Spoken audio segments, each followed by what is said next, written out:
Hello, Olympia. Today we're talking about the November 12th, 2024 Olympia City Council meeting. And it was not overly long, No. but it was not overly light either. So, That's pretty meaty. yeah. So, All right. Well, this is Council in 10.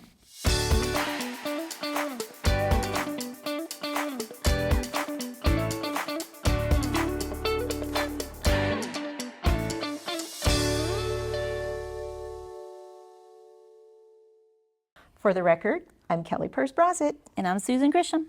So if this is your first time joining us, Council in 10 is our attempt to recap the council meeting that happened the previous night in under 10 minutes. Sometimes we're kind of successful and oftentimes we're not. We're doing our best. Yes. So if you're too busy weeping at home to the new Cure record to watch the entire meeting, Council in 10 is the show for you.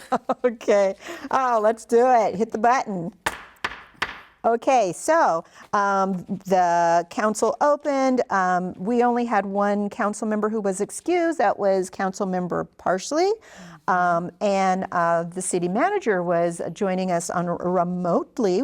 Announcements, the Mayor Payne had a couple of announcements post the national and local elections. He wanted to deliver a message to the community because these were pretty dramatic and important elections. And he asked the community to, remember our values, to move forward in strength and unity, even though your person might not have won, to act with civility and respect, to remember to see the humanity in each other, and above all else, to protect the Constitution. He also did a little belated shout out to Veterans Day. Mayor Payne and Councilmember Cooper are both veterans. So they shouted out everybody for their service, and we join them in that. Happy belated Veterans Day to those who serve in the city and out. All right. Indeed. So then the agenda was approved with no changes, and we moved on to special recognition, which was for the Street Sweeper Stormwater Pollution Prevention Decal Artists. That is a mouthful. Senior Program Specialist Sue Barclift discussed the Water Resources, Storm, and Surface Water staff holding an art contest for Olympia Middle School students to create artwork that will be on the side of our new street sweeper. And this artwork was created to discuss how street sweeping keeps pollution out of local waterways. So we had three young folks, Dunya Elberling, Izzy Thompson Banning, and William Weed, and they were recognized as winners of the contest. Right. So their art will be on the street sweeper. So keep an eye out for that work, the colorful street sweepers, and the students and their families were in chambers at the time, and they were actually out on the loading dock in the storm, taking pictures with council with their artwork with the street sweeper. So pretty cool. Kind of cool. Yeah. So then we moved on to public comment. We only had one speaker, Kaylee Shute, and she lives near Bury Park, and there has been an ongoing issue with RVs in that area. And so she discussed her concerns about that. And we had our homeless response director, Darian Lightfoot, come and give an update on the work around that. Right. And one of the things that happened last night was second reading of the ordinance that helps strengthen the ability to enforce rules around RVs and parking. Right. So she discussed a situation with an RV there with a young family going through some hard times right now and figuring out the best way to get them into housing. Right. And internally, part of that work is to refurbish and revision and tighten up the workflow between the various departments in the city, parking, OPD, housing and homelessness, to deal with those. Like, where's the warm handoff from housing and homelessness to parking to OPD around that work. So it's hard. It's a complex Complex, issue, right. and there's individuals and humans involved, Right. and I think that is something to keep in mind. Both housed and unhoused, and so there are Exactly. impacts all around. So, Indeed. And then we moved on to the passage of the consent calendar. which went pretty smoothly. Yeah. Woo, boy, No zippo. polls, no No nothing. pulls. So that It was, was like, that was cool. that's been a while since it went that zip Yes. through. It's like a zipper, right? We're done. And we were on to a series of public hearings. Two of the public hearings, 3 public hearings, 2 of them were around CDBG, that's Community Development Block Grants. The first public hearing was around the CDBG coronavirus closeout report. And that's coronavirus funding that came from the federal government that was applied for in 2021. It has done things like help to support the hiring, the paying of a homeless response coordinator. It has supported case management and site support at tiny home sites with using Oli Map, which is an organization that has stepped forward with that. So the public comment period around this report is open until November 18th, and I believe it closes on the report is due on the 30th of November. There was no one remote or in-house that had a comment about it, so it opened and closed pretty quickly, and we moved on to the next one, which is the Community Development Block Grant Program Year 2023 Annual Report, also known as the Caper. Makes you a little hungry, you want a little salmon on the side, something like that. Anyway, this is a report on the program for 2023. The focus of the Caper in this program has been around preservation of housing. So they've done a lot of funding of nonprofits with the goal of housing preservation and rehabilitation. So they go in and they help homeowners build ramps Build so they could get ramps, into their homes, right. make repairs, put in safety Right. measures. And it's really about keeping homes safe so that people can stay in them and not become homeless. Age in place. And age in place. So there's also the rental rehabilitation program, which provides loans, low interest loans or no interest loans to landlords to fix things so that their apartment buildings can remain low income, affordable, and open. And then the next, and that also closed on the public. They're taking public comment until the 18th, closes on the report is due on the 30th. No one made a comment remotely or in the room, so that public hearing closed, and we opened the public hearing on the 2025 preliminary operating budget, utility rates, general facility charges, and impact fees. And City Manager Bernie was remote. And reported that on, presented that on Zoom. Basically, this was the same basic budget information that was presented on October 29th, but this was the opportunity for the community and the public to weigh in on the budget, the direction, where it's going. So that opportunity happened. Again, no one signed up to, which is unusual because usually there's usually 1 or 2 people who have something to say about the budget, and this year no one showed up. So, all right, but that was the opportunity. Next in line for the budget on the 19th will be the final balancing of the budget, and then the ordinance goes in December, and there will be no more Latin talking about that. So. No ad valorem. No more ad valorem. So we moved on to other business, and I actually had the privilege of presenting the first item, a resolution to consider requesting the Washington state government and the United States government to create a commission to study reparations for the descendants of enslaved African people and implement commission recommendations. So I started the presentation with just a little bit of context and shared the story of Charles Mitchell, who was a young enslaved child living in Olympia. He was brought here by his owner, who received him as a gift. Yeah.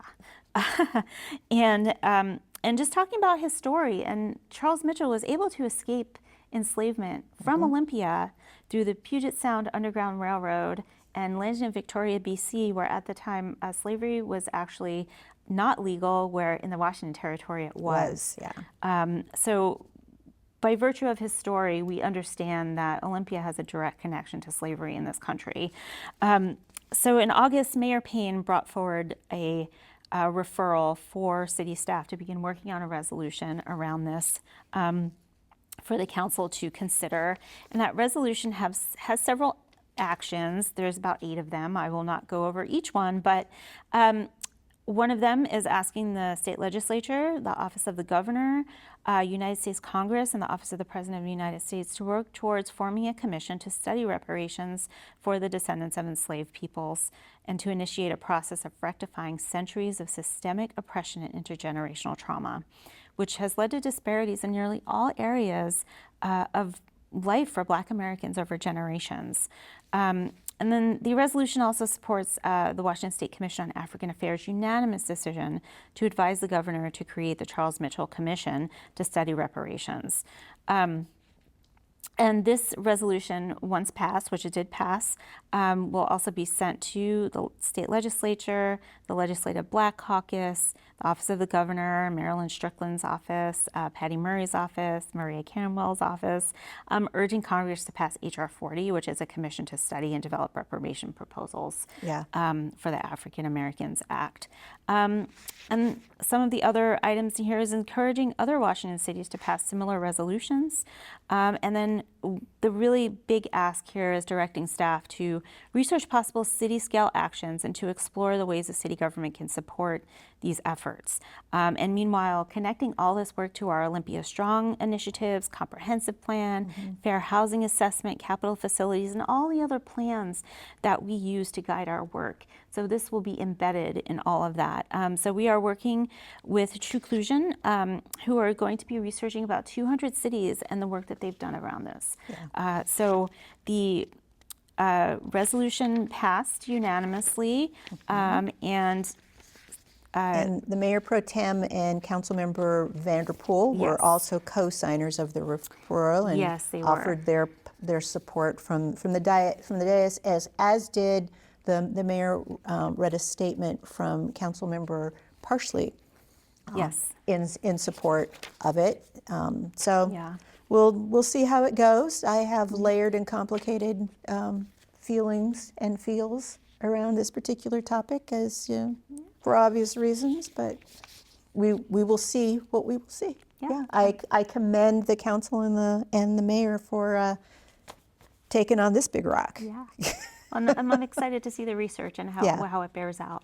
We'll see what comes of it. So, keeping it on the light note, we then went to the police auditor's mid-year report, which looked at the first 6 months of 2024, January through June 2024. This presentation opened, first of all, with Police Chief Rich Allen offering a mid-year report from OPD to sort of provide some context for the auditor's mid-year report. And the chief noted in his report that in the first 6 months, actually robberies and auto thefts were down in the city, but they had a very strange increase and bump in use of force activities in March for some reason. So that really kind of almost increased, doubled their where they were last year this time around the use of force. And then our police auditor, Tara Parker, presented remotely And also noted that there was twice as many use of force noted as of last year. In her research, they can't detect a pattern or a reason for this Yeah, they couldn't March pinpoint why it happened, but they did note that the increase was in the lowest form of use of force, which is what they call takedowns, is basically they took somebody down to the ground for some reason. Yeah, Yeah. and that could be like tripping someone, Gripping or someone or pulling them kind down. So, but the other thing that the auditor noted was there was a drop in incidents with juveniles, which were yeah. There was a spike in there the was a last year. spike last year. Yeah. So there were only like 2 use of force things in the first 6 months that they noted. So she had some recommendations around enhancing de-escalation. I can say the word training. I'm not going to say the word because it's not coming out. But they work on de-escalation, but there's always room for improvement. So more around that, and then tracking coordination with crisis responders. So the police department, when they're dealing with an incident and the use of force incident, they are often also involved or include our crisis response unit here, or even the county's crisis response responders, or other organizations with crisis responders. But that's not necessarily being tracked. Yeah, and it's not in policy right now, so there was a suggestion that gets added to policy, so it's really concrete on how that happens. Right. So, so some good recommendations for moving better and constant improvement. And then we moved on to the next item, which was a really hard one. August 22nd, critical incident review and community representative debrief. And this was presented by Deputy Chief Shelby Parker. This pertained to the really tragic loss of a community member, Timothy Green, with an encounter with the police. And part of the process is an internal review of the use of force. And so that use of force review team conducted an internal review over a 2-day period in February 2024, and interviewed the officers and the folks involved, as well as the external Capital Metro team that investigative team that handled that, that reviewed that. So and they had several recommendations that came from that review. They found that everything was within policy and within appropriate practices, that sort of thing. But they had a couple of really good recommendations. They wanted to look at policies and procedures on response, on how we respond, or on responses with that involve behavioral health entities. So again, crisis response unit, familiar faces, the county or the state's designated crisis responders. So a look at what our policies and procedures are when we respond in tandem with these entities. They also wanted to explore how our crisis response unit is staged in these crises, in these particular incidents that involve some sort of behavioral health, mental health incident, which was the case with this one. Again, not in our policies. How should they be staged? Where should they be staged?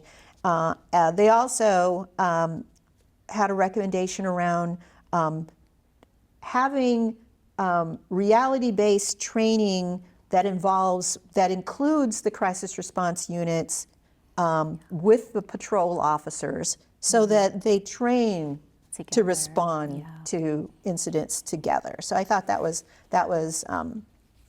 really interesting. And then the other half of this presentation was Elizabeth Drake, who is a member of the Community Representative Use of Force Review Board, and she was the community representative on this the Use of Force Review Board that did this internal review. She has really impeccable her depth of knowledge around this issue is really, and so she spoke to her experience and what she saw, and I thought the thing that was really telling about her is she really focused on the human impact, and she talked about the ripple effect of incidents like this, not just the loss in the family. For the family is, there's no scale, there's no measure for that pain and that impact. But also there's a impact. She talked about the impact on the people who just were standing by and happened to be there and witnessed it, and of course the impact on officers. So she even talked about how this sort of thing affects the community even if folks don't even know what happened. There's just ripple effects all through the community when something like this happens. And the thing that really struck me is when she talked about reading about one of the witnesses who, after they saw it, had to call their mom. Right, because I need to talk to my mom. Yeah, and that really drives home the impact of these situations to everyone involved. Absolutely, absolutely. And I think she said something like, there's nothing harder and more deserving of our analysis than the loss of life. So, and that's what I mean. It was not light. No, heavy stuff. Heavy stuff. So then we moved on to reports. Right. This is the time when council members report on meetings and events they attended. Mayor Payne discussed speaking at the free clinic breakfast recently. There was some discussion about the transition possibly to using Thurston County Jail. There's some discussion there. But overall, reports actually went relatively quickly. Right, they did. And actually, the mayor took a moment on the dais during his reports to talk about meeting with Mr. Green's family and their capacity for grace, and that even in the depths of their grief, they show up and they advocate for others. And so just the people in our community are just pretty incredible. So anyway. Indeed.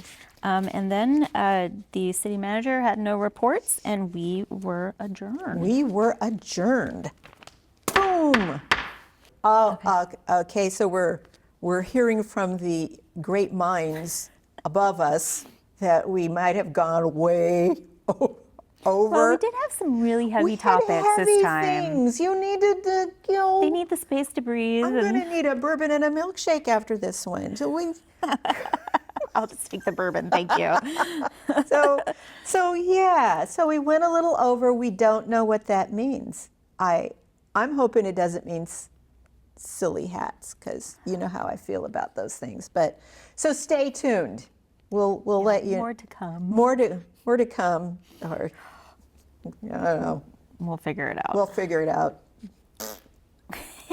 So, anyway, thank you for joining us. We're on our best behavior, as you can see. If you're watching us live, you can stay tuned for the full replay of the council meeting we just talked about, or you can watch it or any of our offerings on demand anytime on OliTV3.com. Or download the app, Oli TV app, because it is really good. It is really good, I will say. So if you want to catch a council meeting live and in person, we're here most Tuesdays at 6 p.m. All right. And you know what? We'll save a seat for you. And with that, we are adjourned.